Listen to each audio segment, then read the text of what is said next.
भगवान शंकर भगवती सती के साथ कैलाश पर्वत पर विराजमान थे। उनके चेहरे पर जटाएं बिखरी हुई थी, हाथों में रुद्राक्ष की माला, गले में सांप और सामने ही नंदी जी विराजमान थे। उनके सहचर अनुचर वहां से कुछ न कुछ अनेक प्रकार की क्रीड़ाएं कर रहे थे। उनके सिर पर चंद्रमा और गंगा की अमृतमयी धारा रहने के कारण तीसरे नेत्र की विषम ज्वाला शांत थी। ललाट का भस्म बड़ा ही सुहावना मालूम पड़ रहा था। एकाएक राम राम कहते हुए उन्होंने अपनी समाधि भंग कर दी। सती ने देखा कि भगवान शंकर एक अपूर्व भाव से उनकी ओर देख रहे हैं। वे सामने खड़ी हो गईं और हाथ जोड़कर विनय के साथ कहने लगी, इस समय मैं आपकी क्या सेवा करूं? क्या आप कुछ कहना चाहती हैं? आपकी मुखाकृति से तो वैसा ही प्रकट हो रहा है। भगवान शंकर ने कहा, प्रिय, आज मेरे मन में एक बड़ा ही शुभ संकल्प उठ रहा है। मैं सोच रहा हूँ कि जिनका मैं निरंतर ध्यान करता हूँ, जिनके नामों को रट रट कर मैं गदगद होता हूँ, जिनके वास्तविक स्वरूप का स्मरण करके मैं समाधि में मस्त होता हूँ, वे ही मेरे भगवान, वे ही मेरे प्रभु अवतरण करके ग्रहण करके संसार में आ रहे हैं। सभी देवता उनके साथ अवतार लेकर उनकी सेवा का सुयोग प्राप्त करना चाहते हैं। तब मैं ही क्यों वंचित रह जाऊं? मैं भी वहीं चलूं और उनकी सेवा करके अपनी युग युगों की लालसा पूरी करूं, अपने जीवन को सफल बनाऊं। सती यह ना समझ सकी कि उनके लिए क्या उचित है, क्या अनुचित है। उनके मन में दो तरह के भाव उठे। एक तो यह कि मेरे पति देव की अभिलाषा पूर्ण हो, और दूसरा कि वह मुझसे वियोग ना करें। उन्होंने कुछ सोच समझ कर कहा, प्रभु, आपका संकल्प बड़ा ही सुंदर है। जैसे मैं अपने इष्ट देव की आपकी पूजा करती हूँ, आपकी सेवा करती हूँ, वैसे ही आप भी अपने इष्ट देव की सेवा करना चाहते हैं। परंतु वियोग के भय से मेरा हृदय ना जाने कैसा हुआ जा रहा है। आप कृपा करके मुझे ऐसी शक्ति दें कि मेरा हृदय आपके सुख में सुखी हो। एक बात और है, भगवान का अवतार इस बार रावण को मारने के लिए हुआ है।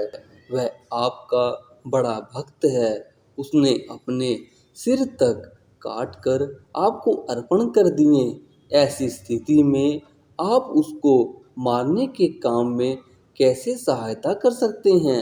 भगवान शंकर हंसने लगे। उन्होंने कहा, देवी, तुम बड़ी भोली हो। मैं एक रूप से दूसरे रूप में बदलकर प्रभु की सेवा करूंगा और एक रूप से तुम्हारे साथ रहकर तुम्हें उनकी लीलाएं दिखाऊंगा तथा समय समय पर उनके पास जाकर उनकी स्तुति प्रार्थना करूंगा। रह गई तुम्हारी दूसरी बात, सो तो जैसे रावण ने मेरी भक्ति की है, वैसे ही उसने मेरे एक अंश की अवहेलना की है। तुम तो जानती ही हो, मैं 11 स्वरूपों में रहता हूँ। जब उसने अपने 10 सिर चढ़ाकर मेरी पूजा की थी, तब उसने मेरे एक अंश को बिना पूजा किए छोड़ दिया। अब मैं उसी अंश के रूप में उसके विरुद्ध युद्ध कर सकता हूँ और अपने प्रभु की सेवा कर सकता हूँ। मैंने वायु देवता के द्वारा अंजना के गर्भ से अवतार लेने का निश्चय किया है। अब तो तुम्हारे मन में कोई दुख नहीं है ना? भगवती सती प्रसन्न हो गई। देवराज इंद्र की अमरावती में एक पुंजिक स्थला नाम की अप्सरा थी। एक दिन उससे कुछ अपराध बन गया जिसके कारण उसे वानरी होकर पृथ्वी पर जन्म लेना पड़ा। श्राप देने वाले ऋषि ने बड़ी प्रार्थना के बाद इतना अनुग्रह कर दिया कि वह जब चाहे जैसा चाहे रूप धारण कर ले। जब वह वानरी रहे या मानवी रूप धारण कर ले, वानर राज केसरी ने उसे पत्नी के रूप में स्वीकार कर लिया। वह बहुत ही सुंदर थी। केसरी उनसे बहुत प्रेम करते थे। एक दिन दोनों ही मनुष्य का रूप धारण करके अपने राज्य में सुमेरु के श्रृंगोर पर विचरण कर रहे थे। मंद मंद वायु बह रहा था। वायु के एक हल्के से झोंके से अंजनी का साड़ी का पल्ला उड़ गया। अंजना को ऐसा महसूस हुआ कि मुझे कोई स्पर्श कर रहा है। वह अपने कपड़े को संभालती हुई अलग खड़ी हो गई। उसने डांटते हुए कहा, ऐसा ढीठ कौन है जो मेरे पतिव्रता को नष्ट करना चाहता है? मेरे इष्ट देव पति देव मेरे सामने विद्यमान है और कोई मेरा व्रत नष्ट करना चाहता है। मैं अभी श्राप देकर उसे भस्म कर दूंगी।